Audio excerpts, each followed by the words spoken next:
paix et grâce de Jésus-Christ soient sur toi en ce matin nouveau. Ce n'est pas un hasard si tu écoutes ces paroles à l'aube, alors que la ville est encore endormie et que seules quelques lumières brillent aux fenêtres. Non, ce moment est une rencontre voulue par Dieu lui-même. Dans le silence de la nuit finissante, il t'appelle à le placer au centre, à lui offrir les premières pensées de ton cœur. En France, beaucoup connaissent la beauté des matins calmes à la campagne, le coq qui chante, la brume qui flotte sur les champs, le clocher qui sonne la première messe.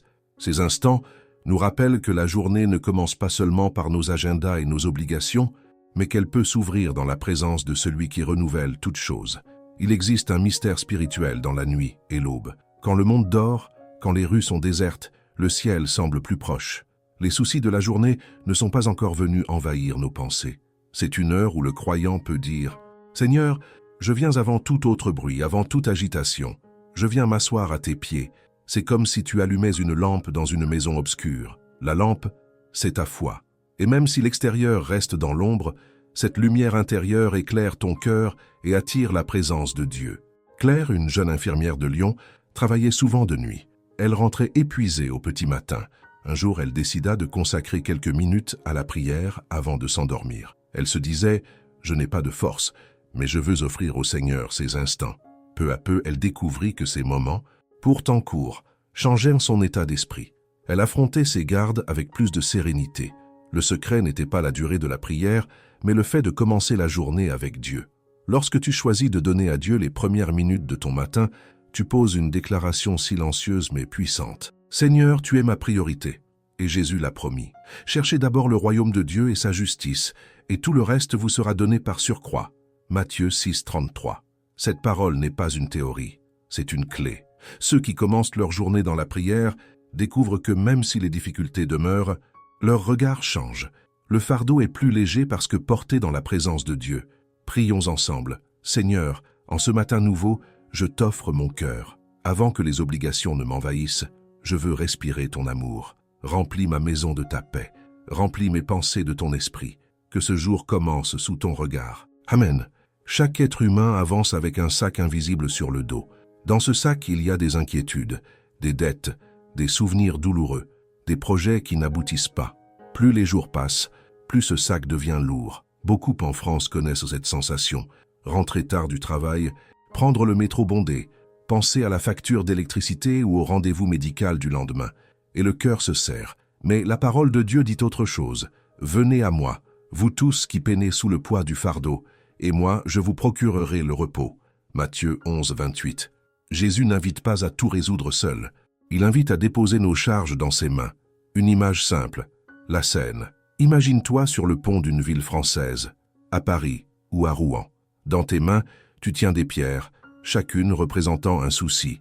La santé d'un proche, l'incertitude du travail, un conflit familial. Tu pourrais continuer à serrer ces pierres jusqu'à avoir mal aux doigts. Mais tu peux aussi les laisser tomber dans la Seine. Le courant les emporte, tu ne peux plus les récupérer. C'est cela remettre à Dieu, choisir de ne plus retenir ce qui nous écrase. Témoignage de Marc, père de 3 enfants, avait perdu son emploi à Lille. Les nuits étaient longues, et l'angoisse le réveillait souvent à 3 heures du matin. Un soir, il se rendit à l'église du quartier et confia à voix basse « Seigneur, je ne sais plus comment nourrir ma famille. Aide-moi. » Ce n'était pas une prière longue, mais elle était sincère. Quelques semaines plus tard, une opportunité imprévue s'ouvrit pour lui. Ce qu'il retient encore aujourd'hui, ce n'est pas seulement le nouvel emploi, mais la paix intérieure ressentie dès le jour où il avait lâché prise. On dit souvent en France, la main d'un enfant se pose sans crainte dans celle de son père. C'est exactement ce que Dieu attend de nous. La confiance n'est pas naïveté, mais certitude que le Père aime ses enfants et ne les abandonnera pas. Même si la route reste difficile, la main de Dieu est sûre. Aujourd'hui, prends une feuille de papier, écris 3 soucis qui te pèsent, puis trace une grande croix dessus en disant « Seigneur, je t'appartiens, je t'offre ces 3 fardeaux. » Garde ce papier dans ta Bible ou dans un carnet spirituel. Chaque fois que la peur reviendra, souviens-toi que tu as déjà remis cela à Dieu. Prions ensemble. Seigneur Jésus, je n'ai pas toujours la force de porter ce qui m'accable. Aujourd'hui, je te confie mes angoisses et mes projets. Apprends-moi à marcher léger, à croire que ton regard veille sur moi. Rassure mon cœur même quand je ne comprends pas tout. Je t'abandonne mes craintes et je choisis de me reposer en toi. Amen. En France comme ailleurs, chacun porte en lui des blessures. Un mot blessant dans une famille, une amitié brisée, une trahison dans le travail, ce sont des cicatrices invisibles. Le problème est que ces blessures, si elles ne sont pas soignées, deviennent des chaînes qui étouffent la joie. Le pardon ne signifie pas effacer le passé, il signifie ouvrir une fenêtre pour laisser entrer la lumière de Dieu dans nos ténèbres. Une histoire simple, le banc du jardin. Imagine-toi assis sur un banc, dans un petit jardin public à Bordeaux ou à Nantes. Devant toi, une personne que tu n'arrives plus à regarder sans colère. Tu fermes les yeux et dis « Seigneur, je choisis de remettre cette personne entre tes mains. Je n'ai pas la force de pardonner, mais toi, donne-moi ton regard. » Petit à petit, ce banc devient un autel secret où ton cœur se libère. Peut-être que la relation ne redeviendra pas comme avant, mais ton âme, elle, retrouve la paix. Jésus a dit « Pardonne-nous nos offenses, comme nous pardonnons aussi à ceux qui nous ont offensés. » Matthieu 6, 12. Ce verset, tant de fois récité dans le Notre Père, est une clé spirituelle. Il nous rappelle que nous aussi avons été pardonnés, que la croix du Christ est le lieu où tout homme reçoit une chance nouvelle. En regardant cette croix, nous découvrons que nous n'avons pas le droit de garder la rancune éternellement. Sophie, enseignante en Bretagne, ne parlait plus à sa sœur depuis 5 ans. Chaque Noël devenait douloureux.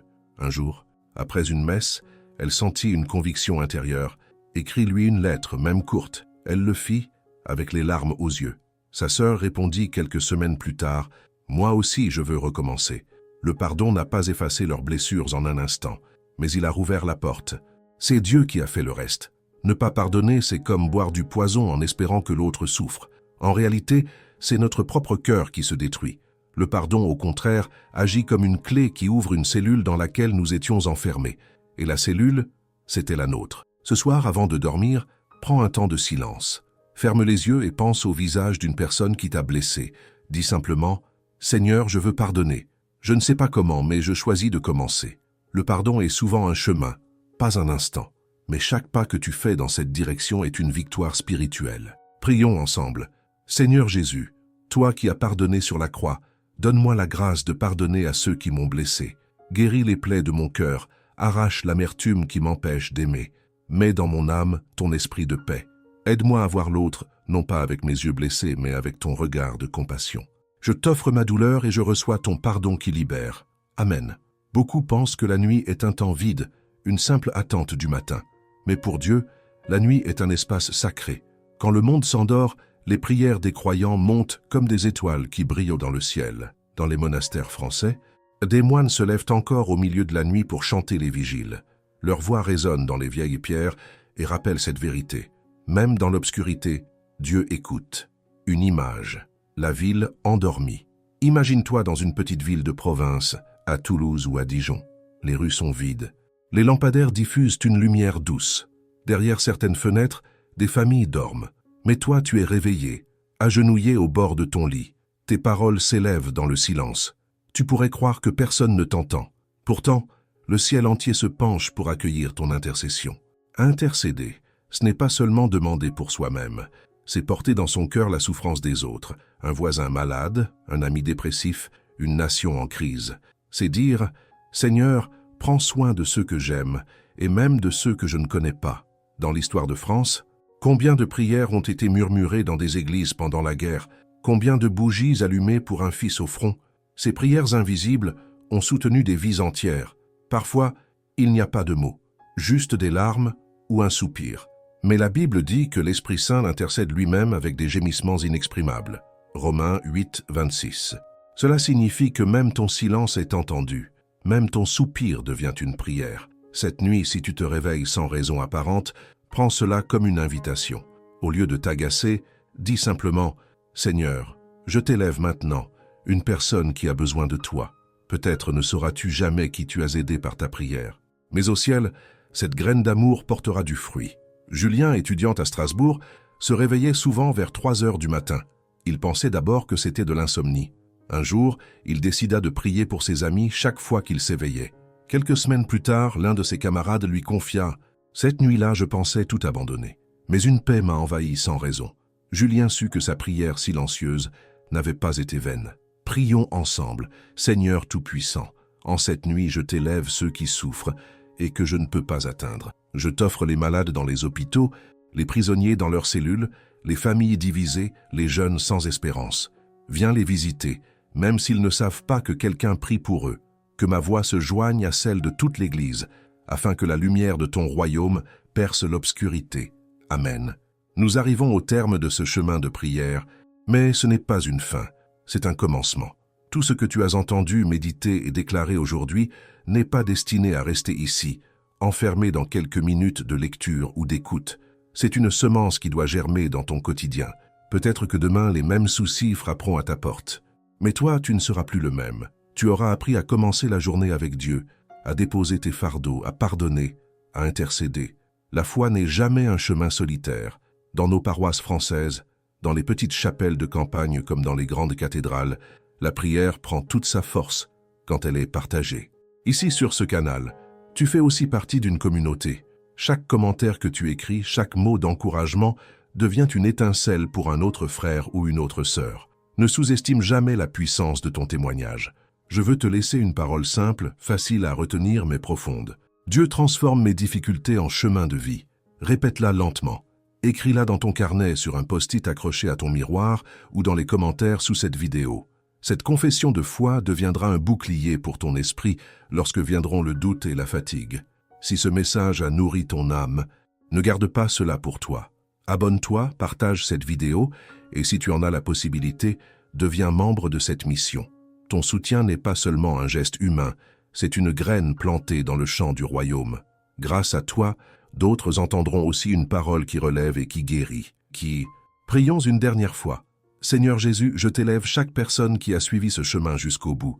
Étends ta main sur leur maison, remplis leur cœur de paix, éclaire leurs pas dans les jours à venir, que leur matin commence avec ton sourire et que leur nuit s'endorme sous ton regard. Protège leur famille, console leurs larmes, fortifie leur foi, et que ton nom soit glorifié à travers leur vie, au nom du Père, du Fils et du Saint-Esprit.